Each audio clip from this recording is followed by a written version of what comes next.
जय श्रीमन्नारायण। ओम तत्संयोरा वृणीमहे गातुं यज्ञाय गातुं यज्ञपतये दैवी स्वस्तिरस्तु नः। स्वस्तिर्मानुषेभ्यः ऊर्ध्वं जिगातु भेषजं सन्नो अस्तु द्विपदे सञ्चतुष्पदे।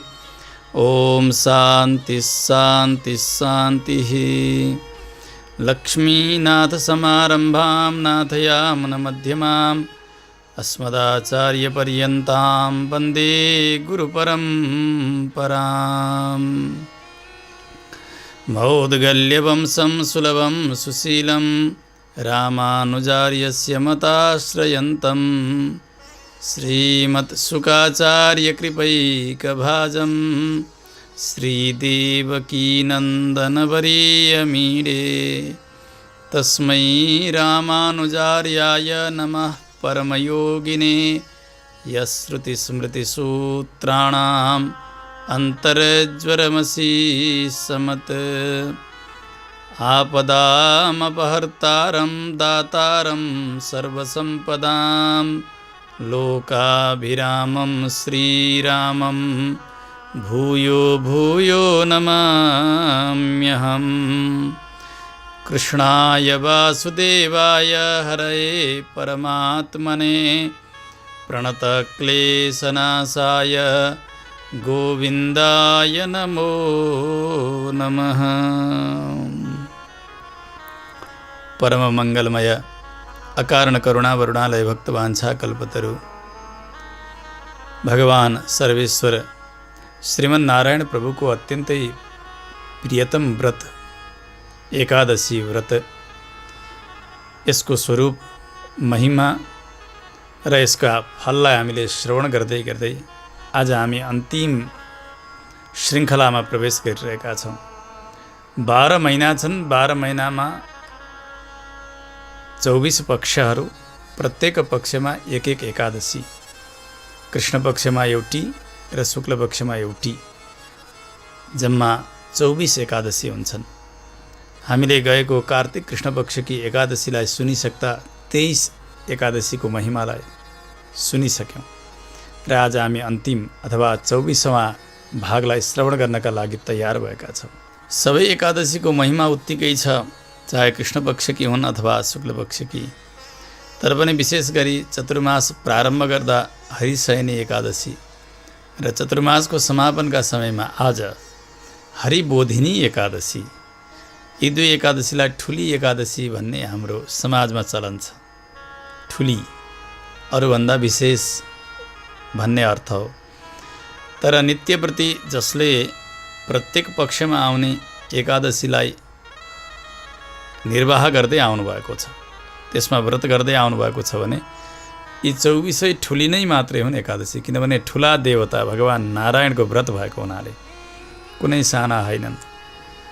तर अरू व्रत गर्दैनन्। 22वटा व्रतमा वास्तै नगरिकन खाली असार शुक्ल पक्षकी एकादशी अनि कार्तिक शुक्ल पक्षकी आजकी एकादशी, दुई एकादशीलाई मात्रै ख्याल गर्नेका लागि भने यिनै ठुली एकादशी भइदिए। तर एकादशी न ठुली न त सानी। काहीँ कतै शास्त्रमा ठुली र सानी भन्ने छँदै छैन। तपाईँ हाम्रा जनजिब्रोमा मात्रै, हाम्रा व्यवहारमा मात्रै त्यो ठुली र सानी भन्ने गरिएको हो। तर हरिशयनी एकादशी, त्यसै गरी आज की हरिबोधिनी एकादशी, आज भगवान जाग्नुहुन्छ। यद्यपि भगवानको सुताई हाम्रो जस्तो तमह गुण प्रदान भएर होइन। हामी एकदमै तमह परवश भएर निदाउँछौँ अनि सबै कुरा भुल्छौँ। हाम्रो होस पनि गइसकेको हुन्छ, बाहिर केही भइरहेको छ त्यो थाहा हुँदैन। तर भगवानको निद्रा त्यस्तो होइन, योग निद्रा हो। भगवान त्यस निद्रामा शयन गरेर भक्तको पुकार सुन्नका लागि सावधान रहनुहुन्छ। त्यसकारणले यो चतुर्मासका समयमा गरिने अनुष्ठानहरू, देवभाषामा गरिएका पाठहरू, भगवत कथा, त्यसै गरी भगवानका नाम कीर्तन, यी सबै भगवानले सावधान भएर सुन्नुहुन्छ। अरू बेला पनि भगवान सुन्नुहुन्छ, त्यसमा पनि चतुर्मासका अवधिमा भगवान शयन गरेर भगवान नउठुन्जेलसम्म भने झन् धेरै सुन्नुहुन्छ र चातुर्मास अनुष्ठान गरिन्छ। धेरै सुनाइन्छ, धेरै पाठ गरिन्छ, धेरै मन्त्र जप गरिन्छ, कीर्तन गरिन्छ चतुर्मासमा। त्यस कारणले हो। त्यसकारणले भगवान निदाउनु भएको होइन, भगवान सावधान रहनुभएको भक्तको पुकार सुन्नका निमित्त, भगवान सावधान रहनुभएको भक्तले गरेको स्तुति सुन्नका लागि, गुणानुवाद सुन्नका लागि यति मात्र हामीले सम्झनु पर्दछ। हामीले कुन कुन पक्षमा, कुन कुन महिनामा, कुन कुन एकादशीको महिमालाई श्रवण गऱ्यौँ, यसको सूचीलाई एकपटक हामी सुन्दै सुन्दै आजकी एकादशीको महिमालाई विस्तारपूर्वक सुन्नेछौँ। मङ्सिर कृष्ण पक्षमा एकादशीको उत्पत्ति सम्बन्धी कथा, ती एकादशीलाई उत्पत्तिका एकादशी भनेर बताइयो, उनको महिमालाई सुन्यौँ।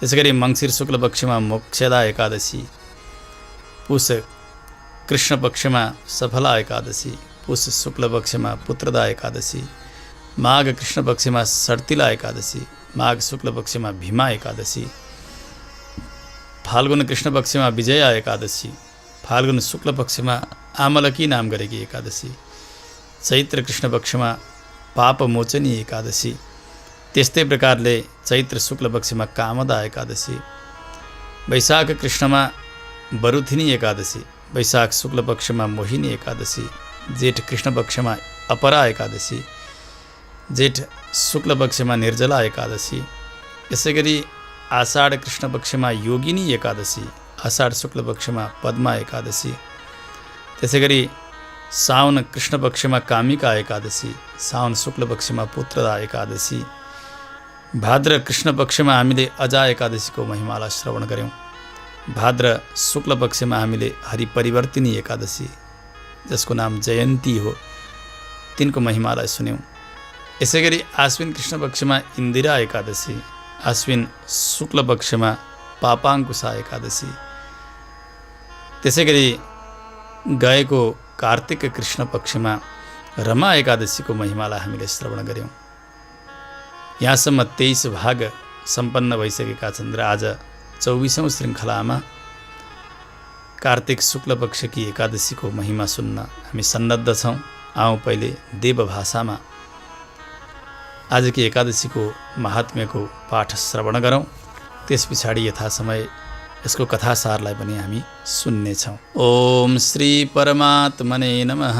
कृष्णाय वासुदेवाय हरये परमात्मने प्रणतक्लेशनाशाय गोविन्दाय नमो नमः। अथ चतुर्विंशोऽध्यायः।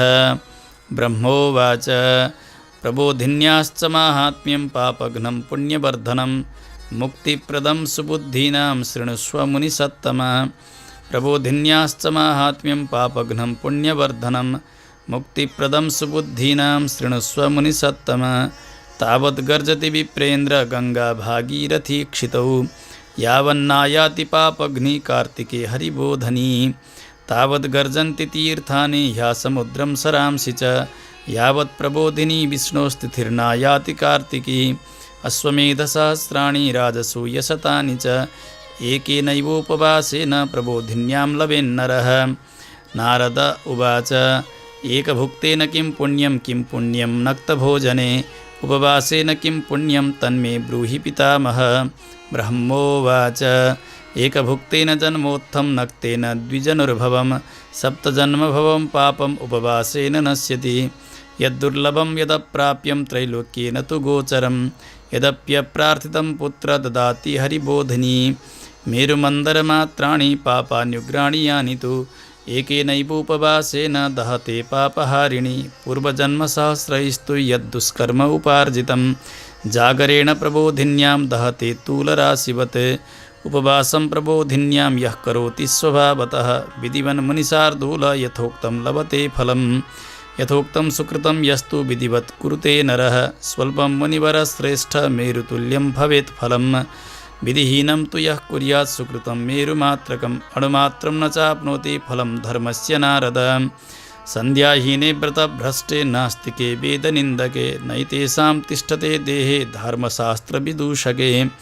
परदाररते मूर्खे कृतघ्ने वञ्चके तथा धर्मो न तिष्ठते देहे एतेषाम् अपि देहिनाम्। ब्राह्मणो वापि शूद्रो वा सेवते परयोषितं ब्राह्मणीं च विशेषेण चाण्डालसदृशा बुभौ। सभर्तृकां वा विधवां ब्राह्मणीं ब्राह्मणो यदि सेवते मुनिशार्दूल सान्वयो याति संक्षयम्। परदाराभिगमनं कुरुते यो द्विजाधमः सन्ततिर्न भवेत् तस्य फलं जन्मार्जितं नहि गुरुणा स विप्रैश्च योऽहङ्कारेण वर्तते सुकृतं नश्यते शीघ्रं धनं नाप्नोति सन्ततिम् आचारभ्रष्टदेहानां वृषलीगामिनां तथा दुर्जनं सेवमानानां धर्मस्तेषां पराङ्मुखः पतितैः सह सङ्गं च तद्गृहे गमनं तथा ये कुर्वन्ति नृपश्रेष्ठ ते गच्छन्ति यमालये धर्मो नष्टो नृणां येषां स्वागतासनभोजनैः तेषां वै नश्यते वत्स कीर्तिरायुः प्रजासुखम् साधूनाम् अपमानं तु ये कुर्वन्ति नराधमाः त्रिवर्गफलहीनास्ते दह्यन्ते नरकाग्निना कृत्वापमानं साधूनां ये रिष्यन्ति नराधमाः वारयन्ति न ये मूढास्ते पश्यन्ति कुलक्षयम् आचारभ्रष्टदेहस्य पिशुनस्य शठस्य च ददतो जुह्वतो वापि गतिस्तस्य न विद्यते तस्मात् नत्वा चरेत् किञ्चित् अशुभं लोकगर्हितं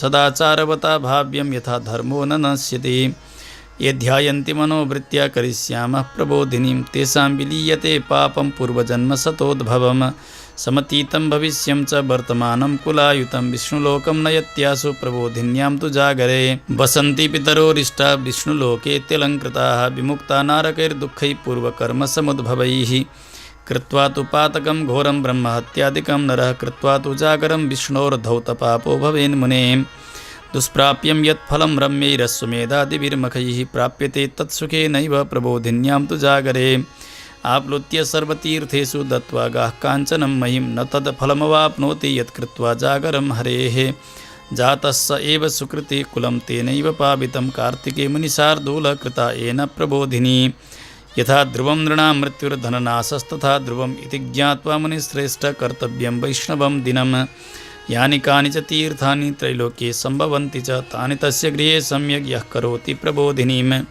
सर्वकृत्यं परित्यज्य तुष्ट्यर्थं चक्रपाणिनः उपोष्यैकादशी रम्या कार्तिके हरिबोधिनी सज्ञानी स च योगी च स तपस्वी जितेन्द्रियः भोगो मोक्षश्च तस्यास्ति युपास्ते हरिबोधिनीं विष्णुप्रियतरा हे च धर्मसारस्य दायिनी सकृदेनामुपोष्यैव मुक्तिभाक् च भवेन्नरः प्रबोधिनीमुपोषित्वा न गर्भे विशते नरः सर्वधर्मान् परित्यज्य तस्मात् कुर्वीत नारद कर्मणा मनसा वाचा पापं यत् समुपार्जितं तत् क्षालयति गोविन्दः प्रबोधिन्यां तु जागरे स्नानं दानं जपो होमः समुद्दिश्य जनार्दनं नरैर्यत् क्रियते वत्स प्रबोधिन्यां तदक्षयम् येर्चयन्ति नरास्तस्यां भक्त्या देवं च माधवं समुपोष्य प्रमुच्यन्ते पापैस्ते शतजन्मभिः महाव्रतमिदं पुत्रं महापापौघनाशनं प्रबोधवासरं विष्णोर्विधिवत् समुपोषयेत् व्रतेनानेन देवे स परितोष्य जनार्दनं विराजयन् दिशः सर्वा प्रयाति भवनं हरेः कर्तव्यै च प्रयत्नेन नरैः कान्तिमभीप्सुभिः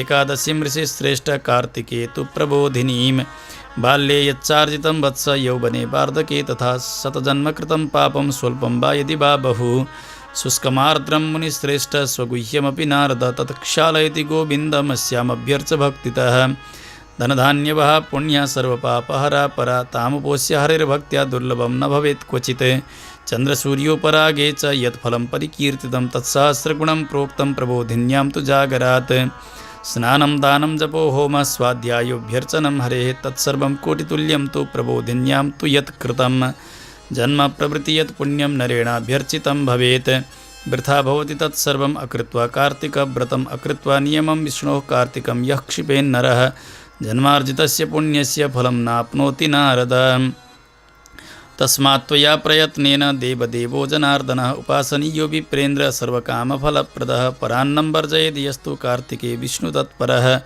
परान्नवर्जनाद्वत्स चान्द्रायणफलं लभेत् न तथा तुष्यते यज्ञैर्न दानैर्वा गजादिभिः यथा शास्त्रकथालापैः कार्तिके मधुसूदनः ये कुर्वन्ति कथां विष्णोर्ये शृण्वन्ति समाहिताः श्लोकं वा श्लोकपादं वा कार्तिके गोशतं फलं सर्वधर्मान् परित्यज्य ममाग्रे कार्तिके नरैः शास्त्रावधारणं कार्यं श्रोतव्यं च सदा मुने श्रेयसा लोभबुद्ध्या वा यः करोति हरेः कथां कार्तिके मुनिशार्दूलकुलानां तारयेत् शतं नित्यं शास्त्रविनोदेन कार्तिकं यः क्षिपेन्नर निर्दहेत् सर्वपापानि यज्ञायुतफलं लभेत् नियमेन नरो यस्तु शृणुते वैष्णवीं कथां कार्तिके तु विशेषेण गोसहस्रफलं लभेत् प्रबोधवासरे विष्णोः कुरुते यो हरेः कथां सप्तद्वीपवती दाने तत्फलं लभते मुने श्रुत्वा विष्णुकथां दिव्यां येर्चयन्ति कथाविदं स्वशक्त्या मुनिशार्दूल तेषां लोकाः सनातनाः। ब्रह्मणो वचनं श्रुत्वा नारदः पुनरब्रवीत्। नारद उवाच विधानं ब्रूहि मे स्वामिन् एकादश्याः सुरोत्तम चीर्णेन येन भगवन् यादृशं फलमाप्नुयात्। नारदस्य वचः श्रुत्वा ब्रह्मा वचनमब्रवीत्। ब्रह्मोवाच ब्राह्मे मुहूर्ते चोत्थाय एकादश्यां द्विजोत्तम स्नानं चैव प्रकर्तव्यं दन्तधावनपूर्वकम्। नद्यां तडागे कूपे वा वाप्यां गेहे तथैव च केशवं चैव सम्पूज्य कथायाः श्रवणं तथा। नियमार्थे महाभाग इमं मन्त्रमुदीरयेत्। एकादश्यां निराहारः स्थित्वा हनिपरे ह्यहं भोक्ष्यामि पुण्डरीकाक्ष्य शरणं मे भवाच्युत। अमुं मन्त्रं समुच्चार्य देवदेवस्य चक्रिणः भक्तिभावेन तुष्टात्मा उपवासं समर्पयेत्। रात्रौ जागरणं कार्यं देवदेवस्य सन्निधौ। गीतं नृत्यं च वाद्यं च तथा कृष्णकथां मुने यः करोति स पुण्यात्मा त्रैलोक्योपरि संस्थितः। बहुपुष्पैर्बहुफलैः कर्पूरागरुकुङ्कुमैः हरे पूजा विधातव्या कार्तिक्यां बोधवासरे। वित्तसाठ्यं न कर्तव्यं सम्प्राप्ते हरिवासरे यस्मात् पुण्यमसङ्ख्यातं प्राप्यते मुनिसत्तम। फलैर्नानाविधैर्दिव्यैः प्रबोधिन्यां तु जागरे सङ्ख्ये त्वयं समादाय ह्यर्घ्यो देयो जनार्दने। यत्फलं सर्वतीर्थेषु सर्वदानेषु यत्फलं तत्फलं कोटिगुणितं दत्त्वार्घ्यं बोधवासरे। अगस्त्यकुसुमैर्दिव्यैः पूजयेत् यो जनार्दनं देवेन्द्रोऽपि मुनिश्रेष्ठः करोति करसम्पुटं। न तत्करोति विप्रेन्द्र तपसा तोषितो हरिः यत्करोति ऋषिकेशो मुनिपुष्पैरलङ्कृतः। बिल्वपत्रैश्च ये कृष्णं कार्तिके कलिवर्धन पूजयन्ति महाभक्त्या मुक्तिस्तेषां मयोदिता। तुलसीदलपुष्पैश्च पूजयन्ति जनार्दनं कार्तिके सकलं वत्स पापं जन्मायुतं दहेत्। दृष्टा स्पृष्टाथवा ध्याता कीर्तिता नमिता स्तुता रोपिता सेचिता नित्यं पूजिता तुलसी शुभा। नवदा तुलसी भक्तिं ये कुर्वन्ति दिने दिने युगकोटिसहस्राणि ते वसन्ति हरिर्गृहे। रोपिता तुलसी यावत् कुरुते मूलविस्तरं तावद् युगसहस्राणि तनोति सुकृतं मुने। यावत् शाखा प्रशाखाभिर्बीजपुष्पदलैर्मुने रोपिता तुलसी पुंभिर्वर्धते वसुधातले। कुले तेषां तु ये जाता ये भविष्यन्ति ये गताः अकल्पयुगसाहस्रं तेषां वासो हरिर्गृहे। कदम्बकुसुमैर्देवम् एर्चयन्ति जनार्दनं तेषां यमालयो नैव प्रसादाच्चक्रपाणिनः। दृष्ट्वा कदम्बकुसुमं प्रीतो भवति केशवः किं पुनः पूजितो विप्र सर्वकामप्रदो हरिः। यः पुनः पाटलापुष्पैर्वसन्ते गरुडध्वजम् अर्चयेत् परया भक्त्या मुक्तिभागी भवेद् हि सः। बकुलाशोककुसुमैर्यर्चयन्ति जगत्पतिं विशोकास्ते भविष्यन्ति यावत् चन्द्रदिवाकरौ। एर्चयन्ति जगन्नाथं करवीरैश्चिताशितैः चतुर्युगानि विप्रेन्द्र प्रीतो भवति केशवः। मञ्जरीं सहकारस्य केशवोपरि ये नराः यच्छन्ति ते महाभागा गोकोटिफलभागिनः। दुर्वाङ्कुरान् हरेर्यस्तु पूजाकाले प्रयच्छति पूजाफलं शतगुणं सम्यग् आप्नोति मानवः। समीपत्रैस्तु ये देवं पूजयन्ति सुखप्रदं यममार्गो महाघोरो निस्तीर्णस्तैस्तु नारद। वर्षाकाले तु देवेशं कुसुमैश्चम्पकोद्भवैः एर्चयन्ति न ते मर्त्या संसारेषु पुनर्भवे। कुम्भीपुष्पं तु विप्रर्षे ये यच्छन्ति जनार्दनं सुवर्णफलमात्रं ते लभन्ते वै फलं मुने। सुवर्णकेतकी पुष्पं यो ददाति जनार्दने कोटिजन्मार्जितं पापं दहते गरुडध्वजः। कुङ्कुमारुणवर्णां च गन्धाढ्यां शतपत्रिकां यो ददाति जगन्नाथे श्वेतद्वीपालये वसेत्। एवं सम्पूज्य रात्रौ च केशवं भुक्तिमुक्तिदं प्रातरुत्थाय च ब्रह्मन् गत्वा तु सजलां नदीं। तत्र स्नात्वा जपित्वा च कृत्वा पूर्वाण्यकैः क्रियाः गृहे गत्वा च सम्पूज्य केशवो विधिवन्नरैः। व्रतस्य पूरणार्थाय ब्राह्मणान् भोजयेत् सुधीः क्षमापयेच्च शिरसा भक्तियुक्तेन चेतसा। गुरुपूजा ततः कार्या भोजनाच्छादनादिवे दक्षिणा चापि दातव्या तुष्ट्यर्थं चक्रपाणिनः। भूयसी चैव दातव्या ब्राह्मणेभ्यः प्रयत्नतः नियमश्चैव सन्त्याज्यो ब्राह्मणाग्रे प्रयत्नतः। कथयित्वा द्विजेभ्यस्तद् दद्यात् शक्त्या च दक्षिणां नक्तभोजी नरो राजन् ब्राह्मणान् भोजयेत् शुभान्। अयाचिते बलिवर्धं स हिरण्यं प्रदापयेत् मांसासि नरो यस्तु प्रददेत् गां स दक्षिणां। धातृस्नायि नरो दद्यात् दधिमाक्षिकमेव च फलानां नियमे राजन् फलदानं समाचरेत्। तैलस्थाने घृतं देयं घृतस्थाने पयस्मृतं धान्यानां नियमे राजन् दीयन्ते शालितण्डुलाः। दद्यात् भूशयने शय्यां सतूलां सपरिच्छदां पत्रभोजी नरो राजन् भोजनं घृतसंयुतं। मौने घण्टां तुलाश्चैव स हिरण्यं प्रदापयेत् दम्पतिर्भोजनं देयं निःस्नेहं सर्पिषायुतं।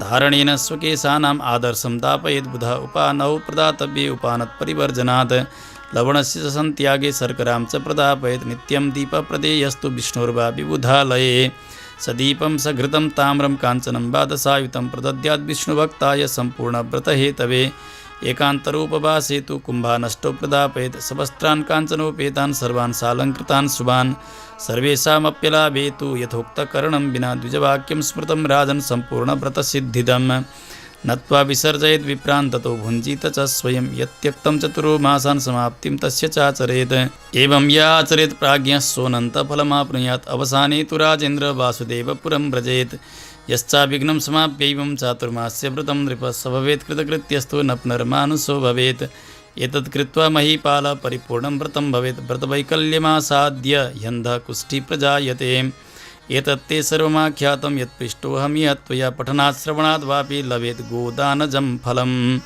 एतत्ते सर्वमाख्यातं यत्पृष्टोऽहं त्वया पठनात् श्रवणात् वापि लभेत् गोदानजं फलं हरिः ओम तत्सत् इति श्रीभविष्योत्तरपुराणे श्रीकृष्णार्जुनसंवादे कार्तिकशुक्ल एकादशी प्रबोधिनी माहात्म्यं समाप्तं। श्रीहरये नमः। कृष्णाय वासुदेवाय हरये परमात्मने प्रणतक्लेशनाशाय गोविन्दाय नमो नमः। यसरी हामीले आजकी कार्तिक शुक्ल पक्षकी एकादशीको महिमालाई संस्कृत मूलपाठका क्रमले श्रवण गऱ्यौँ। देवताहरूले संस्कृत भाषालाई अत्यन्तै रुचिपूर्वक सुन्नुहुन्छ र त्यही नै बोल्नुहुन्छ। त्यसो हुनाले महात्म्य श्रवण गर्दा पाठ पनि अवश्य सुन्नुपर्छ। भगवानका लागि गरिएको यो पाठ, भगवान प्रसन्न हुनुहुन्छ यो सुनेर। आजकी एकादशीका मूल वक्ता ब्रह्माजी हुनुहुन्छ, नारदजीलाई सुनाउँदै हुनुहुन्छ। तर यो आख्यानलाई भगवान श्रीकृष्णले पाण्डवहरूका लागि नै बताइरहनु भएको निरन्तरता नै बुझ्नु पर्दछ। नारदजीले केही जिज्ञासा गरिसकेपछि ब्रह्माजीले भन्नुभयो, बाबु प्रबोधिन्याश्च माहात्म्यं पापघ्नं पुण्यवर्धनं मुक्तिप्रदं सुबुद्धीनां शृणुस्व मुनिसत्तमा। मुनिहरूमा श्रेष्ठ छौ तिमी। प्रबोधिनी, जसलाई हरिबोधिनी भनेर बताइन्छ, यस्ती एकादशी यिनको महात्म्य अत्यन्तै पुण्यलाई बढाउनेवाला, पापलाई नाश गर्नेवाला, मुक्तिलाई प्रदान गर्नेवाला। त्यस्तै एकादशीको महिमालाई सुन। त्यस बेलासम्म भागीरथी गङ्गा यस पृथ्वीमा गर्जना गर्दछिन् जति बेलासम्म पापलाई हरण गरिदिनेवाली कार्तिकमा हुने हरिबोधिनी एकादशी आउँदैनन्। तात्पर्य यो हो कि गङ्गाजीको महिमाभन्दा पनि अत्यधिक महिमा आजकी एकादशीको। यसबाट गङ्गाजीको अवमूल्यन सम्झनुहुन्न। आजकी एकादशीको प्रशंसा मात्र हो यो। गङ्गा जानै नपर्ने रहेछ, आजकी एकादशीको व्रत लिने, कथा सुन्ने यतिले पुग्ने रहेछ भन्ने कुरा चाहिँ बुझ्न हुँदैन नि। केवल वैशिष्ट्य मात्र बताइएको हो, स्तुति मात्र गरिएको हो आजकी एकादशीको, गङ्गाजीको निन्दा होइन। त्यस बेलासम्म सारा सरोवरहरू, समुद्रहरू सहित भएकी तीर्थहरू त्यसरी गर्जना गर्दछन् जति बेलासम्म भगवान विष्णुकी तिथि आजकी एकादशी प्रबोधिनी एकादशी आउँदैनन्। 1000 अश्वमेध यज्ञ गर्दा जो फल हुन्छ, 100औं राजस्व यज्ञ गर्दा जो फल मिल्दछ, एउटै मात्रै व्रतको उपवास, आजकी एकादशीको उपवास गर्नाले त्यो समग्र फल प्राप्त गर्दछ यदि सकाम भावले आजकी एकादशीको व्रत गरेको हो भने। नारदजीले सोध्नुभयो, पिताजी एक दिनमा एक पटक मात्रै भोजन गर्नाले के पुण्य मिल्छ? रात्रिमा मात्रै भोजन गर्नाले के मिल्दछ? उपवास गर्नाले के मिल्दछ?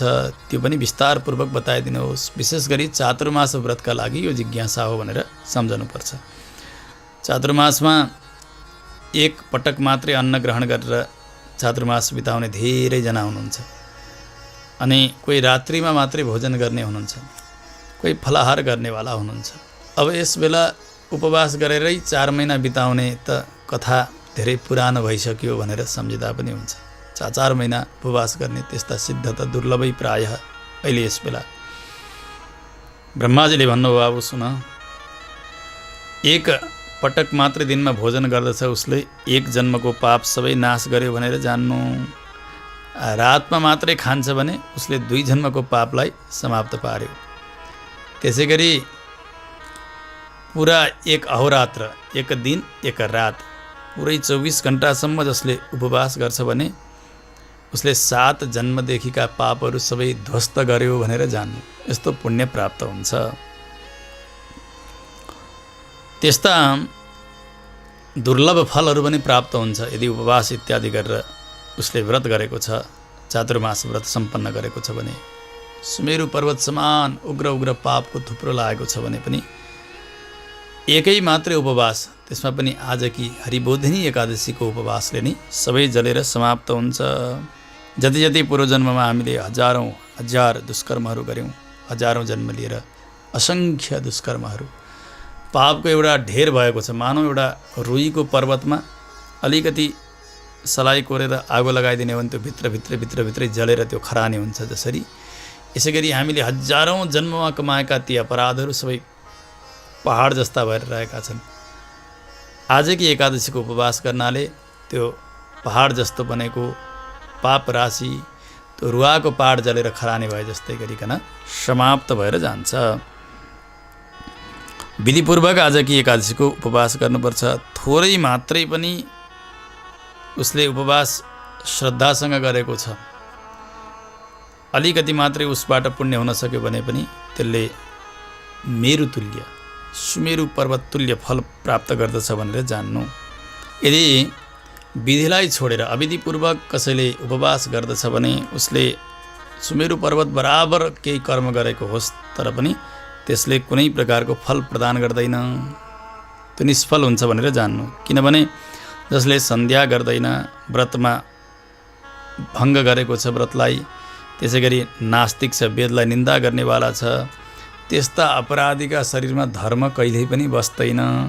परदाररते मूर्खे कृतघ्ने वञ्चके तथा धर्मो न तिष्ठते देहे एतेषामपि देहिनाम।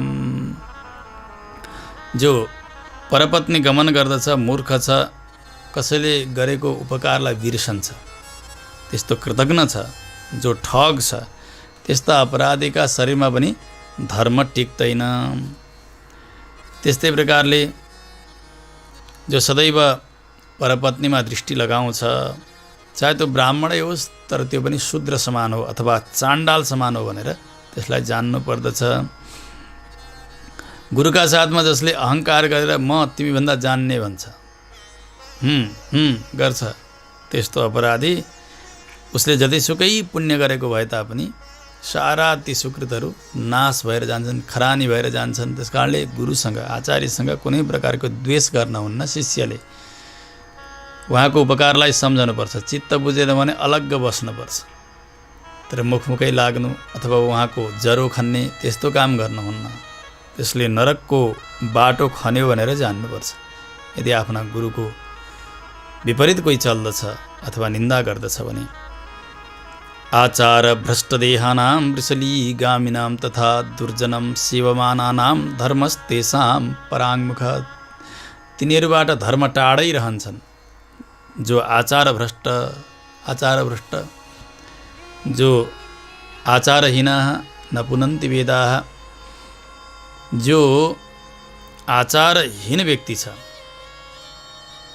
त्यस्तालाई वेदले पनि पवित्र गराउन सक्दैनन्। त्यस कारणले आचारयुक्त बन्नुपर्दछ। दुर्जनलाई सेवा गर्ने अनि त्यस्ता जो चाण्डाल छन् अथवा त्यस्ता नीच जातका नारीहरू छन् त्यसमा गमन गर्ने, त्यस्ता व्यक्तिबाट धर्म टाढै रहन्छन् भनेर जान्नु पर्यो। पतितका साथमा कहिले पनि सङ्ग गर्न हुन्न। पतित व्यक्ति छ, भ्रष्ट छ, उसका घरमा जाने, उसका साथमा भोजन गर्ने इत्यादि पनि गर्न हुन्न। किनभने कुसङ्गले गर्दा नै बुद्धि समाप्त हुने हो। सज्जनै व्यक्ति छ तर त्यस्ता दुर्जन दुष्टका साथ, अपराधीहरूका साथ सङ्गत गर्दै गर्दै गयो भने उसको पनि बुद्धि समाप्त भएर जान्छ, धर्मनाश भएर जान्छ। जसको स्वागत गर्नाले, जसलाई आसन दिनाले, जसलाई भोजन गर्नाले आफ्नो धर्म नष्ट हुन्छ, त्यस्ता काममा गएर स्वागत लिनु अनि त्यसका साथमा भोजन गर्नु अनि आफ्नो धर्म कहाँबाट रहन्छ र? त्यसबाट त नरकको बाटो खोलिन्छ। कीर्ति, आयु, सन्तति, सुख सबै नै नाश भएर जान्छ त्यसो गर्नाले। जसले सज्जनहरूको अपमान गरेका छन्, साधूनाम अपमानम तु ये कुर्वन्ति नराधमाः त्रिवर्गफलहीनास्ते दह्यन्ते नरकाग्निना। भगवानका भक्तहरूको अपचार गर्दछन् जसलाई भागवत अपचार भनिन्छ। त्यो अत्यन्तै डरलाग्दो अपराध हो। हेर्नु, सबैभन्दा ठुलो अपराध। त्यस्ता नराधमहरू जसले यहाँको धर्म अर्थ काम यी त्रिवर्ग फल चाहेका छन् भने त्यो त स्वाहा भयो, उसको मोक्ष पनि सदाका लागि बन्द हुन्छ, नरकको बाटो खुल्दछ। दह्यन्ते नरकाग्निना, नरकमा गएर एकदम जल्नुपर्छ, त्यसले पाक्नुपर्छ। त्यस कारणले कहिल्यै पनि भगवानका भक्तको निन्दा नगर्नु, सकिन्छ सम्मान गर्नु, स्वागत गर्नु, सकिँदैन दुर्वचन नबोल्नु कहिले पनि। तिलक लगाएका व्यक्तिहरू, वैष्णवजनहरू, भगवानका भक्त, त्यस्ता सन्तहरू, साधुहरू, कोही पनि भगवानको नाम लिएर हिँड्दै हुन्छ, जुनसुकै कोटिका साधुहरू हुनुहोस्, उहाँहरूका प्रति कहिल्यै पनि दुर्वचन नबोल्नु, कुनै प्रकारको निन्दा भाव नगर्नु। त्यसबाट नरकको द्वार नै खुल्दछ। सकिन्छ सम्मान गर्नु, स्वागत गर्नु, पूजन गर्नु, सकिँदैन भने पनि अपचार नगर्नु। कृत्वापमानं साधूनां ये रिष्यन्ति नराधमाः वारयन्ति न ये मूढास्ते पश्यन्ति कुलक्षयम्। केवल साधु सन्तको निन्दा गर्ने व्यक्तिको मात्रै नरकको द्वार खुल्ने होइन। कसैले निन्दा गर्दैछ, त्यो निन्दा सुनेर अर्को रमाउँदैछ, आहा ठिक ठिक भन्दैछ, खुसी हुँदैछ, ठिक्क पर्यो, यसलाई यसै भन्नुपर्छ भनेर अर्को रमाउँदैछ भने पनि त्यसका पनि सारा कुलहरू सबै नाश भएर जान्छन्। अन्तिममा कुल टुङ्गिन्छ अनि उसले पनि जानुपर्ने नरक नै हो। किनभने तर्पण पिण्ड दिने अधिकारी कोही बाँच्दैन, त्यस कारणले उसको पनि नरकै खुल्दछ। सन्तको निन्दा हुन आँट्यो भने त्यहाँ रोक्नुपर्छ। ए नगर्ने काम गर्यौ तिमीले, त्यो कर्तव्य हो, त्यो धर्म हो। सुनेर पनि नसुनेको जस्तो गर्दछ अथवा निन्दालाई सुनेर रमाउँछ भने उसको पनि दुर्गति हुन्छ। जो आचार भ्रष्ट छ, त्यस्ता शरीर हुनेवाला, अर्काको निन्दा गर्ने मूर्ख, त्यस्ता व्यक्तिले दिएको दान होस् अथवा उसले गरेको अग्निमा हवन होस्, त्यसको कुनै पनि गति छँदै छैन। त्यसले दान गरे पनि हवन गरे पनि उसले कोही उत्तम लोक प्राप्त गर्न सक्दैन। त्यस कारणले कहिल्यै पनि अशुभ आचरण जो लोकगर्हित छ, शास्त्रले निन्दा गरेको छ, त्यस्तो भ्रष्ट आचरण गर्न हुँदैन। सदाचारवता भाव्यम यथा धर्मो न नश्यति। सदाचारले युक्त भएर रहनुपर्छ, जसले गर्दा धर्म कहिल्यै पनि नाश नहोस्, धर्म बढेर जाओस्। जसले चित्त लगाएर आज कि हरिबोधिनी एकादशीको व्रत गरेका छन्, उसका पूर्व जन्मका पापहरू नाश भएर जान्छन्। पहिलेका नाश हुन्छन्, पछिका नाश हुन्छन्, वर्तमानका पापहरू पनि नाश भएर जानेछन्। यसै गरी आजकी एकादशी सम्पन्न गर्यो व्यक्तिले भगवानमा चित्त लगाएर र रात्रिमा भगवत चिन्तनका साथमा जागरण गर्यो भने त्यसको पनि अत्यधिक महिमा छ भनेर जान्नु। जसले जागरण गर्दछन् भने उसका पितृहरू सबै, ती भक्तका पितृहरू सबै भगवानका धाम जान्छन्, मुक्ति हुन्छ उनीहरूको। कोही नरकमा पाक्दैछन् भने त्यो नारकी दुःखबाट उनीहरूले मुक्ति पाउँछन्। यिनले व्रत गरिदिँदा उनका पितृहरूले जो कष्ट पाउँदछन् त्यो कष्ट छुट्दछ। विमुक्ता नारकैर दुःखैः पूर्व कर्म समुद्भवैः। उनीहरू त नगर्ने काम गरेकै थिए पहिला र नरकमा पाकिरहेका थिए, तर यिनका त्यो व्रतका प्रभावले गर्दा, जागरणका प्रभावले गर्दा तिनीहरूले त्यहाँ पाक्न पर्दैन। त्यस प्रकारका अनेक फलहरू आजका एकादशीका जागरणका फल। त्यसै गरी अनि आज एकादशीमा गरिने भगवत सेवाको फलहरूलाई बताउँदै गइरहनु भएको छ यहाँ ब्रह्माजीले नारदजीलाई।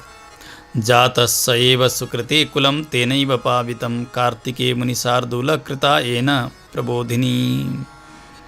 जो व्यक्ति कुलमा जन्मियो, जन्मेर समर्थ भइसकेपछि आजकी एकादशीको व्रत गर्दछ, कार्तिक महिनामा हरिबोधिनी एकादशीको व्रत र जागरण निष्ठापूर्वक सम्पन्न गर्दछ भने उसले सारा कुललाई पवित्र गरायो भनेर जान्नु।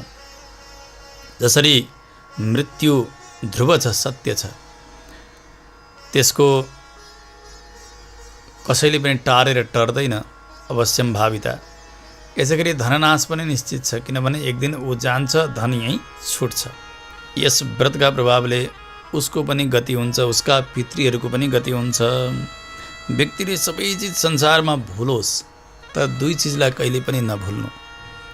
ज्ञानीहरूले बताउनुहुन्छ, एउटा भगवानलाई कहिले नबिर्सनु, अर्को मृत्युलाई नबिर्सनु। यी दुई चिजलाई नबिर्सिरहनु। मृत्युलाई बिर्सिएन भने ऊ दुष्कर्मबाट सदैव सजग भएर रहन्छ। ओहो मैले मर्नुपर्छ नि, फेरि के होला मेरो गति। अनि भगवानलाई सम्झ्यो भने ऊ सत्कर्ममा लाग्दछ। हो अब मैले यता सुधार्न पर्छ भनेर। त्यो अवस्था पनि बढ्दै बढ्दै गयो, अन्तिम अवस्था भयो। दुई चिज सम्झिनै नसक्ने अवस्था आयो, हाम्रो चेतना हराउँदै गयो। भगवान र मृत्यु दुवै सम्झिन नसक्ने अवस्था आयो। त्यसबेला के गर्ने? यो विकल्पमा बरु ईश्वरलाई भुल्दिनु, तर मृत्युलाई कहिले पनि नभुल्नु। शास्त्रको यो आज्ञा छ। हेर्नु, ईश्वर भुल्यो केही भएन, तर मृत्यु भुलिदियो भने उसले अन्तिममा भए पनि मति भ्रष्ट गरेर फेरि पनि आचार बिगार्न सक्दछ। तर अन्तिममा मृत्युलाई भुलेन उसले भने ऊ आचारमा कहिल्यै पनि पतित हुँदैन। आचारबाट भ्रष्ट भएन भने त्यसैका सम्बन्धले उसले ईश्वरलाई सम्झि नै रहेको हुन्छ, ईश्वरलाई भुलेकै हुँदैन। त्यसकारणले अन्तिम अवस्थासम्म पनि मृत्यु नभुल्नु भनेर सज्जनहरूले यसरी आज्ञा गर्नुभएको छ। यथा ध्रुवं नृणां मृत्युर्ध्रुवनाशस्तथा ध्रुवम् इति ज्ञात्वा मुनिश्रेष्ठ कर्तव्यं वैष्णवं दिनम्। त्यस्तै प्रकारले सबै प्रकारका कर्महरू त्याग्यो, तर भगवानको व्रत जसलाई विष्णु व्रत भनिन्छ, एकादशी, त्यसमा पनि कार्तिक महिनामा आउने हरिबोधिनी, यिनलाई चाहिँ जसै तसै उसले अनुष्ठान गरे भने पनि उसका सबै प्रकारका मनोवाञ्छाहरू पूर्ति हुन्छन्। त्यही ज्ञानी हो, त्यही योगी हो, त्यही तपस्वी हो, उनै जितेन्द्रिय हो, उसले नै इन्द्रियहरूलाई जितेको छ। भोग मोक्ष सबै उसैका लागि छन्, जसले हरिबोधिनी एकादशीको उपासना गरेका छन्।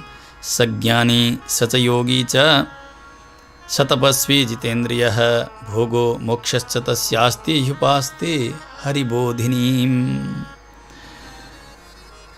भगवान विष्णु की अत्यन्तै प्यारी धर्म पुण्यले जे दिने भनेर बताइएको छ, त्यो सबै चिज दिनेवाली, एक पटक उपवास गर्दा पनि मुक्तिसम्मको फल दिनेवाली यस्ती हरिबोधिनी एकादशीलाई प्रमाद गरेर, भुल गरेर कसैले पनि छोड्न हुँदैन। अवश्य पनि यिनमा व्रत गर्नुपर्दछ। कर्मणा मनसा वाचा पापम यत् समुपार्जितं तत् क्षालयति गोविन्दः। किनभने एकादशीका प्रधान देवता भनेका भगवान सर्वेश्वर गोविन्द हुनुहुन्छ, भगवान नारायण हुनुहुन्छ। उहाँले मन वचन र कर्मद्वारा भएका सारा पापहरूलाई पखालिदिएर यो जीवलाई कञ्चन राखिदिनुहुन्छ यदि एकादशी गरेको छ भने, र एकादशीका दिन जागरण सम्पन्न गरेको छ भने, स्नान दान जप होम सबै कुराले भगवान प्रसन्न हुनुहुन्छ। तर त्योभन्दा धेरै प्रसन्न प्रबोधिनी एकादशीको व्रत गर्नाले र जागरण गर्नाले हुनुहुन्छ। यस्ता प्रकारले भगवानको यो व्रतको अनि जागरणको महिमालाई बताउँदै बताउँदै भन्नुभयो, बाबु बाल्यावस्थामा जो आर्जित अथवा यौवन अवस्थामा, वृद्ध अवस्थामा जति जति व्यक्तिले सयौं जन्म लिएर यी अवस्थामा अनेक अनेक अपराध सङ्ग्रह गर्दै आयो, स्वल्पम वा यदि वा बहु, थोरै गरेको होस् अथवा धेरै गरेको होस्, शुष्कम आर्द्रम, कुनै पुराना पापहरू छन् भने ती सुकिसकेका जस्ता छन्। आर्द्रम भनेको भर्खर भर्खर गरिएको आलो पाप, यी सबैलाई नै भगवानले प्रक्षालन गरिदिनुहुन्छ। यदि श्रद्धापूर्वक एकादशीका दिन भगवानको आराधना गरेको छ भने तत् क्षालयति गोविन्दम अस्याम अभ्यर्च्य भक्तितः। सबै प्रकारको धनधान्य दिने, सबै एकादशीले धर्म अर्थ काम मोक्ष सबै प्रकारको पुरुषार्थ दिनुहुन्छ भनेर पहिले पनि बताइयो। एकादशीले दिने भनेको एकादशीका देवता भगवान नारायणले दिने, यो कुरा नै हामीले सम्झिरहनु पर्दछ। भगवानको आराधना भयो, स्नान दान जप होम स्वाध्याय भगवानको अर्चना, यी सबै करोडौँ गुणा हुन्छन् यदि आजकी एकादशीका दिन गरेको छ भने। अरू दिन गरेको भन्दा करोडौँ गुणा ज्यादा यसले फल प्रदान गर्ने। अब हेर्नु, आजको यस्तो राम्रो दिन, त्यसमा पनि यति सुन्दर मनुष्य जन्म, अनि शास्त्र दिनुभएको छ भगवानले। शास्त्र बताइदिने सज्जन आचार्यहरू गुरुदेवहरू पनि दिनुभएको छ। त्यस्तो हुँदाहुँदै पनि ऊ शास्त्रका कुरा सुन्दैन, आजको जस्तो पावन दिनलाई ख्याल गर्दैन र यो कार्तिक महिना त्यसै विषय भोग गरेर बिताउँछ, आजकी एकादशीलाई पनि त्यसै प्रमाद गरेर बिताउँछ भने त्यसका करोडौँ जन्मका पहिलेका पुण्यहरू छन् भने पनि ती सबै नष्ट हुन्छन् र यसले नरक अवश्य पनि भोग्नु पर्दछ। अकृत्वा नियमं विष्णोः कार्तिकं यः क्षिपेन्नरः जन्मार्जितस्य पुण्यस्य फलं नाप्नोति नारद। कुनै प्रकारको फल प्राप्त गर्दैन त्यसले, हे बाबु नारद। त्यस कारणले देवताका देवता हुनुभएका भगवान् जनार्दन उहाँ नि उपासनीय हुनुहुन्छ, ध्येय हुनुहुन्छ। उहाँकै ध्यान गर्नु, उहाँ नै सबै प्रकारका कामनालाई दिनेवाला हुनुहुन्छ। त्यस कारणले आजकी एकादशीलाई ख्याल गरेर उपवास गरेर बिताउनुपर्छ है। परान्न खानु हुँदैन कार्तिक महिनामा। विष्णु भक्तले परान्न छोड्ने हो भने उसले चान्द्रायण व्रत गरेको फल प्राप्त गर्दछ। परान्न भनेको अर्काका घरको अन्नलाई परान्न भनिन्छ। अर्काका घरको अन्न खानुहुन्न। यो कुरा पनि हामीले बुझ्नुपर्छ, कुन हो अर्काको अन्न, कुन हो आफ्नो अन्न। सारा जगत भगवानको हो, सारा अन्न बाली यी वनस्पतिहरू सबै भगवानका, आफू पनि भगवानको। त्यसकारणले त्यो बुद्धिद्वारा यो समग्र भगवानकै चिज हो, म पनि भगवानको हुँ र यो मैले लिँदै गरेको भगवानलाई अर्पण गरेर भगवानको प्रसाद लिन्छु भन्दा त्यो परान्न हुँदैन। कोही भक्तका घरमा गएर, त्यस्ता ज्ञानी अनुष्ठानीहरूका घरमा गएर भगवानलाई भोग लगाएको प्रसाद लियो भने त्यो परान्न कोटीमा आउँदैन। यो कुरा बुझ्नुपर्छ। अब जो कहिल्यै भगवानलाई भोग लगाउँदैन, खाने नखाने तयार गर्छ, त्यस्ताकामा गएर खाइयो भने त्यो परान्न हुन्छ। त्यो अन्नले बुद्धि बिगार्छ, पुण्य नाश गर्दछ, त्यसले नरक पठाउँछ। त्यस कारणले विवेक गर्नुपर्छ। भगवानलाई भोग लगाइएको अनि श्रद्धापूर्वक दिएको यदि प्रसाद हो भने त्यो कहिल्यै परान्न हुँदैन। हामी भोग लगाउँदै के भन्छौँ? त्वदीयं वस्तु गोविन्द तुभ्यमेव समर्पये गृहाण सुमुखो भूत्वा प्रसीद पुरुषोत्तम। प्रभु, यो मैले जे ल्याइरहेको छु हजुरका अघिल्तिर, यो हजुरकै वस्तु हो, हजुरलाई नै मैले समर्पण गरेँ। हजुर नै प्रसन्न भएर लिदी बक्सियोस्, हे गोविन्द मसँग प्रसन्न हुनुहोस् भनेर भोग लगाइन्छ। त्यो भोग लगाइसकेको प्रसादले बुद्धि सप्रन्छ। त्यस्ता भोग लगाएको प्रसाद कसैले दिनुभयो भने त्यो खोजी खोजी खानुपर्छ, त्यसले उसको गति बन्दछ, त्यो परान्न हुँदैन। यसै गरी भगवानका मन्दिरमा भगवानलाई भोग लगाएको महाप्रसाद मिल्यो भने त्यो पनि आनन्दसँग लिनु, त्यो पनि परान्न हुन्न। परान्न भनेको त्यस्तो हो कि जसका घरमा भोग लाग्दैन त्यसका घरबाट ल्याइएको अन्न होस् अथवा त्यहाँ गएर खाइएको अन्न होस्, त्यसलाई मात्र यहाँ परान्न भनिएको हो। त्यस कारणले परान्न छोड्नु, कार्तिकमा भोग नलागेको प्रसाद नभएको जो केवल भात अथवा केवल अन्न मात्रै हो, जो भोग लागेको छैन, त्यो चिज नखानु कार्तिक महिनामा। न तथा तुष्यते यज्ञैर न दानैर्वा गजादिभिः यथा शास्त्र कथालापै कार्तिके मधुसूदन। कार्तिक महिनामा विशेष गरिकन भगवानको कथाको चर्चा गरेर बस्नुपर्छ। कथा सुनाउने, कथा सुन्ने, भगवानको पाठ गर्ने। कथा सुनाउने कोही हुनु भएन, सुन्ने कोही भएन, त्यस्तो अवस्था आयो भने भगवानका चरित्रले युक्त भएका त्यस्ता दिव्य ग्रन्थहरूको पाठ गर्ने, भगवानका स्तुतिपरक स्तोत्रहरूको पाठ गर्ने, श्री विष्णु सहस्रनाम स्तोत्रको पाठ गर्ने, गोपाल सहस्रनाम स्तोत्रको पाठ गर्ने, भगवानको अर्चना वन्दना गर्ने, भगवानको नाम संकीर्तन भइरहेको छ, भगवत चर्चा भइरहेको छ। यज्ञले, दानले, त्यसमा पनि हात्ती घोडा इत्यादि दान गरेर पनि भगवान प्रसन्न हुनुहुन्न। जति प्रसन्न कार्तिक महिनामा भगवानको कथा गर्नाले, भगवानको कीर्तन गर्नाले भगवान प्रसन्न हुनुहुन्छ। भगवानको कथा जसले सुन्छन्, सुनाउँछन्, श्लोकम वा श्लोकपादम वा कार्तिकीय गोशतम फलम, एकै श्लोक नै सुनाउन् अथवा आधै श्लोक सुनाउन् अथवा एक पाउ नै सुनाउन्, हजारौँ गाई दान गरेको बराबर फल उनलाई मिल्दछ। त्यस कारणले शास्त्र चर्चाका निमित्त अत्यन्तै उत्तम महिना हो यो कार्तिक महिना। नित्यम शास्त्र विनोदेन कार्तिकम यः क्षिपेन्नरः निर्दहेत सर्वपापानि यज्ञायुत फलम लभेत। हजारौँ यज्ञ, त्यसमा पनि 10,000 यज्ञ गर्दा जो फल मिल्ने हो, नित्यप्रति शास्त्र चर्चा गर्दाखेरि कार्तिक महिनामा त्यो मिल्दछ। कार्तिक महिनाको भगवत चर्चाले आफ्ना 100औं कुल पितृहरूको उद्धार हुन्छ भनेर जान्नुपर्छ। त्यसकारणले कार्तिक महिना अत्यन्तै पवित्रतम महिना, त्यसमा पनि आजकी एकादशी हरिबोधिनी एकादशी प्रबोधवासरे विष्णोः कुरुते यो हरेः कथां सप्तद्वीपवती दाने तत्फलं लभते मुने। आजकी एकादशीमा भगवानको कथा सुनाउँछन् कसैले, सुन्छन् कसैले भने उसले 7 दीपले युक्त भएको समग्र पृथ्वी नै दान गर्यो, त्यो दान गर्दा हुने पुण्य नै प्राप्त गर्यो भनेर जान्नु। त्यसकारणले भगवानको अर्चना वन्दना कथा यी सबै लोकमा सनातनबाट पहिलेबाट चल्दै आएका छन् र पछिसम्म रहिरहन्छन्। यसैले नै आत्माको उद्धार हुने हो, अरू कुनै कर्म विशेषले आत्मकल्याण हुँदैन। नारदजीले सोध्नुभयो, प्रभु एकादशीका दिन के गर्नुपर्छ? आजकी विशेष एकादशीका दिन ब्रह्माले भन्नुभयो, ब्रह्म मुहुर्तमा उठ्ने, स्नान गर्ने, दन्त धावन गर्ने, पहिले र गएर नदीमा तलाउमा स्नान गर्ने, तर डुबेर होइन, जलपात्रले जल निकालेर बाहिर नद्यां तडागे कूपे वा वाप्यां गेहे तथैव च केशवञ्चैव सम्पूज्य कथाया श्रवणं तथा।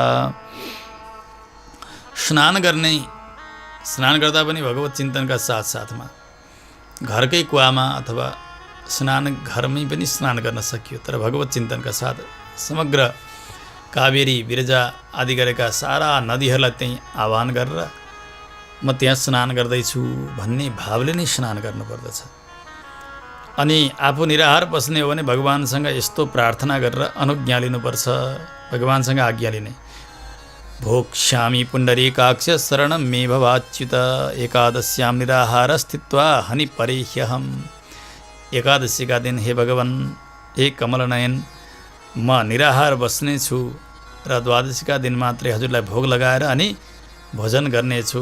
हजुर मेरो रक्षक भनिदिनुहोस्। शरण शब्दको अर्थ हुन्छ शरणम रक्षकः, उपाय इत्यादि यसको अर्थ हुन्छ। त्यस कारण हजुर रक्षक बनिदिनुहोस्, यो कार्य हजुरले नै सम्पन्न गराइदिनुपर्छ भनेर भगवानसँग अनुज्ञा लिने। भक्तिभाव साथ उपवास गर्ने, रात्रिमा जागरण गर्ने, भगवानको सेवा गर्ने, भगवानका पाठ गर्ने, नृत्य गर्ने, वाद्यवादन बजाउने, कृष्ण कथा गर्ने, यी सबै समान हुन्। द्वादशीका दिन उठेर प्रातःकाल स्नान गरिसकेपछि अब दानको क्रम अगाडि बढ्दछ। दान गर्दाखेरि कहिले पनि वित्तसाठ्य गर्न हुन्न। वित्तसाठ्य भनेको सम्पत्ति धेरै छ अनि कहाँ छ र मसँग भन्यो भने त्यो वित्तसाठ्य भयो, पहिले पनि बताइएको छ। फेरि काहीँ बिहेमा पार्टीमा कसैका व्रतबन्धमा देखा पर्न जानु पर्यो भने सबै अरू कसैसँग कहाँ छ र भए जस्तो भएर जाने, अनि भगवान कहाँ जाने र भगवानका लागि गरिने दानका लागि भने कहाँ छ र भन्यो भने त्यसैलाई हो दण्ड मिल्ने। भगवानले उसैलाई हो चाँडै नै यही जन्ममा दरिद्र बनाइदिनुहुन्छ। वित्तसाठ्यम न कर्तव्यम सम्प्राप्ते हरिवासरे। भगवानको उत्सवका लागि भगवानको भोग लगाउँदा, अर्चना वन्दना गर्दा अत्यधिक राम्रो चिज जाओस् र भगवानलाई भोग लागोस्, भागवतहरूका मुखमा परोस् भगवानको प्रसाद भनेर अरू बेला गरिने भन्दा पनि अत्यधिक त्यहाँ द्रव्यको विनियोग गर्नुपर्छ, खर्च ज्यादा गर्नुपर्छ। हो, त्यो हाम्रो स्वरूप हो। यहाँनिर भगवानलाई दिने अर्घको पनि महत्त्वलाई बताइएको छ। यो अर्घ्यले पनि करोडौँ तीर्थमा गएर जति पुण्य प्राप्त हुने हो त्यो पुण्यको करोडौँ गुणा ज्यादा यसले प्राप्त हुन्छ भनेर बताएको छ। अगस्ती पुष्प हुन्छ, त्यो पुष्प भगवानलाई चढ्ने। त्यसै गरी भगवानलाई बिल्वपत्र पनि चढ्दछ। त्यसै गरी तुलसी दल त भगवानका लागि अत्यन्तै प्यारो। तुलसी दल पुष्पैश्च पूजयन्ति जनार्दनम कार्तिके सकलम वत्स पापम जन्मायुतम दयेत। तुलसी र सुगन्ध आउने पुष्प भन्नाले एकदमै हेर्दा यति लामा यसो परेको डोरी जस्तो हुन्छ एउटा, त्यसलाई के भनिन्छ कुनै, त्यसमा कुनै सुगन्ध भन्ने छैन। हो, यस्ता चिजहरू चढ्दैन भगवानलाई। भगवानलाई अर्चना गर्दा अत्यन्तै सुगन्ध आउने पुष्पहरू, त्यस्ता पुष्पले अर्चना गर्नुपर्छ। फुल भनेर जेसुकै झारपात ल्याएर यसै गरेर चढाउन हुन्न। जुन कुरा सुगन्धै छैन, जुनमा सौन्दर्य छैन, त्यस्ता फुलहरू चढाएर भगवान प्रसन्न रहनुहुन्न। केही छैन भने तुलसी दल चढाइदिनु। त्यही तुलसीमै सर्वोपरि सबै प्रकारको सुगन्ध पनि छ, सबै प्रकारको लक्षण पनि छ। भगवान त्यसैले प्रसन्न हुनुहुन्छ। जन्म जन्मान्तरका पापहरू नाश हुन्छन्। तुलसी वृक्षलाई जसले ध्यान गर्छन्, कीर्तन गर्छन्, वन्दना गर्छन्, स्तुति गर्छन्, रोप्छन्, जलसेचन गर्छन्, नित्यप्रति पूजा गर्छन्, त्यो सबै तुलसी का नवदा भक्तिहरू 9 प्रकारका यहाँनिर सेवाहरू भए। दिनै दिन गर्छन् भने उनले 1000 युग अनि त्यसलाई पनि करोडले गुणा गर्दा जति हुन्छ, युगको कोटि त्यसलाई 1000ले गुणा गर्दा जति हुने हो, त्यति समयसम्म भगवानका यहाँ बस्न पाउने भनेको त्यो अनन्तकालसम्म भगवानका धाममा रहने भनेकै हो। कहिले यहाँ फर्केर आउन पर्दैन। रोपिता तुलसी यावत कुरुते मूल विस्तरम तावत युग सहस्राणी तनोति सुकृतम मुने। तुलसीको वृक्ष रोपिएको छ, उसको जरा जहाँसम्म फैलिएर गएको छ नि, त्यति युगलाई 1000 गुणा गर्दा जति हुन्छ त्यतिन्जेलसम्म उहाँलाई त्यो पुण्यले काम गरिरहन्छ। भनेपछि तुलसी रोप्नुको पनि महिमा छ, तुलसीमा जल चढाउनुको पनि महिमा छ, तुलसी पूजनको पनि महिमा छ। तुलसी दल उतारेर विधिसँग तुलसीको दल उतार्दाखेरि पहिले पनि बताइएको छ कि तलबाट हाँगै भाँचिने गरी त्यसरी उतार्न हुन्न। कसैले यसरी सोरेर टिप्ने गरेको हुन्छ, त्यसो गर्न हुन्न। माथिपट्टिका ती कोपिला माथिपट्टि पत्रहरू यसरी उतार्न मिल्छ, तर त्यो उतार्दाखेरि अब एक मुख थियो भने अब धेरै बनेर जाउन्, त्यसका लागि उतार्न मिल्छ। त्यस पछाडि सग्ला जति पनि पातहरू छन् ती पातहरू एक एक गरेर टिप्न मिल्छ। यसरी स्वर्ण पनि हुँदैन, हाँगो भाँच्न पनि हुँदैन, जतासुकै चुड्न पनि हुँदैन। तुलसी उतार्दाखेरि माथि टुप्पामा यसरी 2 पत्र भएको छ, 2 पत्र अनि बिचमा कोपिला, त्यसलाई यसरी चुड्न मिल्छ। तर त्यो चुडाइ कस्तो हुनुपर्छ भने तुलसी गोडाइका लागि हुनुपर्छ। त्यो गरिसक्दा अरू ज्यादा उसले शाखा बनाउन सकुन्, झाँगिएर जाउन्, त्यसका लागि हुनुपर्छ। अब त्यो बढ्नै नसक्ने गरिकन तानेर तुलसीको सेवा हुँदैन, त्यो त दुर्दशा हो। अनि तुलसीका पातहरू टिप्ने अलग अलग, त्यसलाई हेर्ने, खिलाउने, कहीँ फोरफार लागेका छन् कि त्यसलाई टकटक्याउने, अघिल्लो दिन सूर्यास्तभन्दा पहिल्यै तुलसी उतार्ने, भोलिपल्ट उतार्नुपर्छ भने शीत ओभाइसकेपछि मात्र तुलसीमा जानुपर्छ, शीतमा गएर तुलसी टिप्न हुँदैन। यी नियमहरू छन्। अनि त तुलसीलाई राम्रोसँग केलाइसकेको तुलसी ढक्कीमा राखेर अब तुलसीको मालै बनाएर भगवानलाई अर्पण गर्न सकिन्छ। तुलसीका दलले अर्चना गर्न सकिन्छ, किनभने भगवान तुलसी प्रिय हुनुहुन्छ। तुलसीका यावत शाखा प्रशाखा भि बीज पुष्प दलैर्मुनि रोपिता तुलसी पुम्बिर वर्धते वसुधा तले। जति शाखा जति बीजहरू निस्कन्छन् त्यसबाट, मन्जरीबाट, यी जति छन् नि त्यति उनको सौभाग्यको पनि वृद्धि हुन्छ यस पृथ्वीमा। त्यसकारण तुलसीको सेवा अवश्य पनि गर्नुपर्दछ। जस्तै कदम्ब पुष्प भयो, पाटला पुष्प भयो, बकुल पुष्प भए, यी पुष्पहरू भगवानका लागि अत्यन्तै प्रियकर छन्। तुलसी मन्जरी त्यसै गरी, दुर्वाङ्कुर पनि त्यसै गरी भगवानका लागि प्यारो। त्यस कारण दुबाको माला बनाएर पनि भगवानलाई समर्पण गर्न सकिन्छ। समीपत्र, समीको पात पनि भगवानका लागि अत्यन्तै प्रियकर। त्यसै गरी कुम्भी पुष्प भन्ने हुन्छ। अर्को सुवर्ण केतकी, सुन जस्तो हुने केतकी पुष्प हुन्छ, त्यो पनि भगवानलाई समर्पण गर्न सकिन्छ। शतपत्रिका सयपत्री हुन्छन्, एउटा कुङ्कुम अरुण वर्णा, कुङ्कुम श्री जस्तै गरेको रातो रातो प्रकारको त्यो सयपत्री हुन्छ, त्यो अत्यधिक प्यारो लाग्छ भगवानलाई। यी पुष्पहरू अर्पण गर्दा, यस्तो तुलसी अर्पण गर्दा, यस्ता सामग्रीहरूले भगवानलाई सेवा गर्दा तत्तत पुण्यहरू मिल्छन्। यो सबै त बताइए नै पुण्य चाहनेका लागि, तर सबैभन्दा ठुलो पुण्य भनेको भगवान हुनुहुन्छ। पुण्य भनेको पवित्र वस्तु। त्यस कारणले भगवान रूपी पुण्य प्राप्त गर्ने नै हाम्रो जीवनको लक्ष्य हो।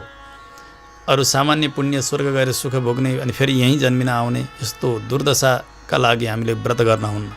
व्रत केका लागि गर्ने? भगवान रूपी पुण्य आर्जन गर्नका निमित्त गर्ने, भगवान रूपी फल प्राप्त गर्नका निमित्त गर्ने। त्यस कारणले यी सबै भगवानको सेवा बुद्धिले समर्पण गर्ने, भगवानको सेवा सम्पन्न गरेर साष्टाङ्ग प्रणति गर्ने, ब्राह्मणहरूलाई पनि द्वादशका दिन यथोचित भोजन गराउने, जो गुरु हुनुहुन्छ कथा सुनाउने उहाँलाई आफ्नो शक्ति अनुसार दक्षिणा पनि दिनुपर्छ। गुरु पूजा ततः कार्य भोजनाच्छादनादिभिः दक्षिणा चापि दातव्या तुष्ट्यर्थम चक्रपाणिनः।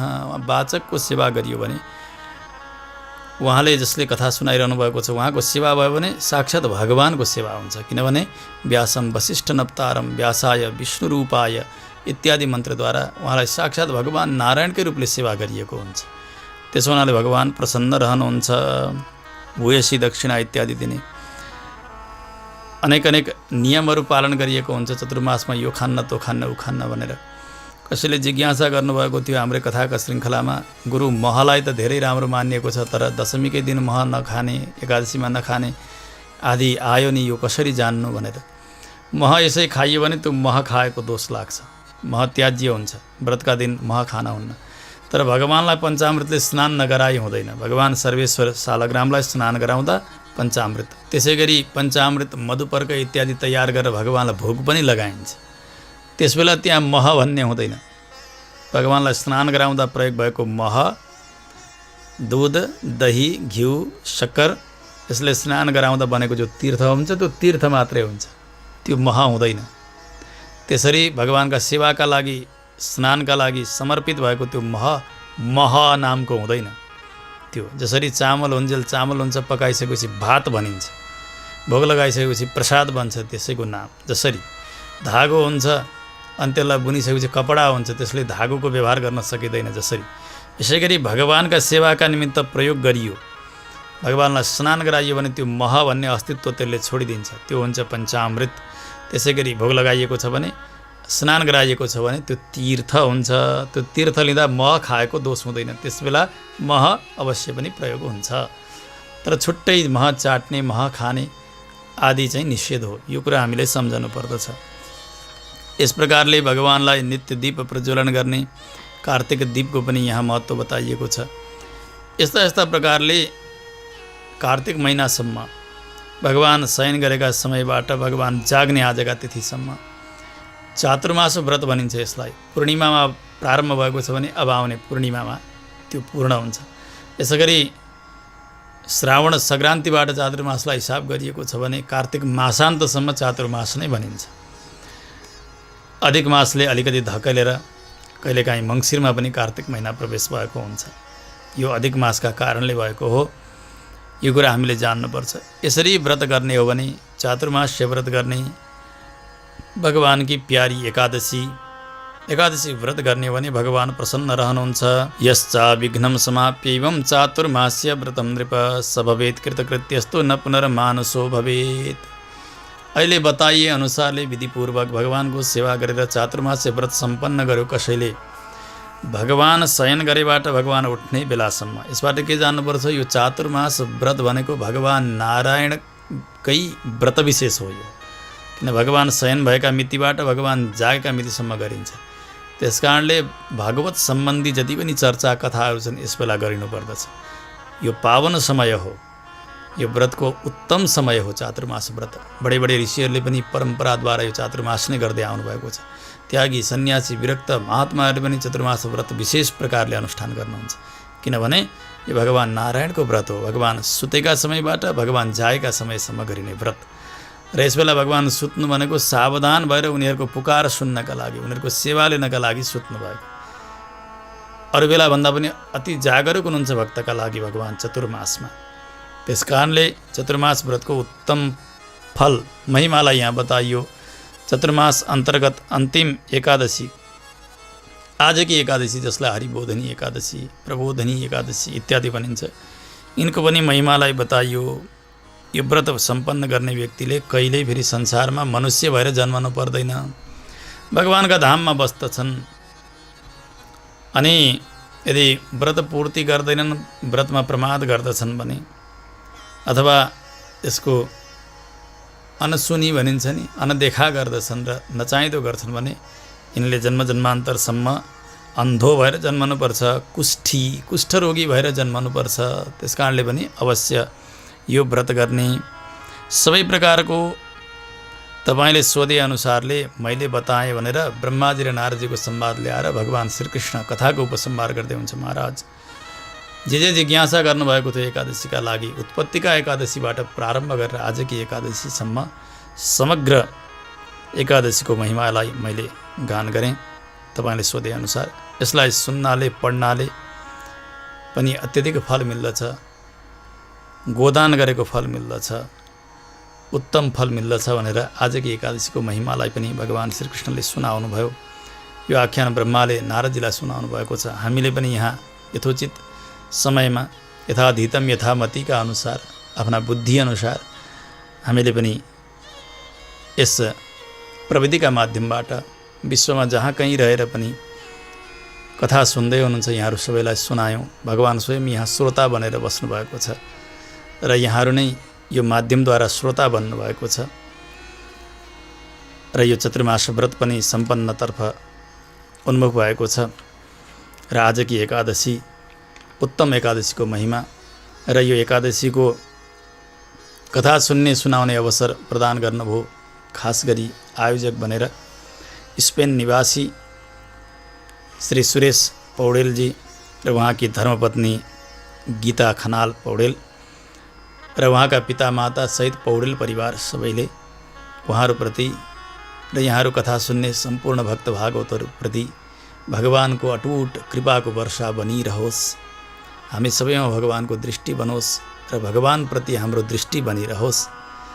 यही मङ्गलानुशासनका साथ आफ्ना वाणीलाई भगवानका श्रीचरणमा समर्पण गर्दछु। जय श्रीमन्नारायण।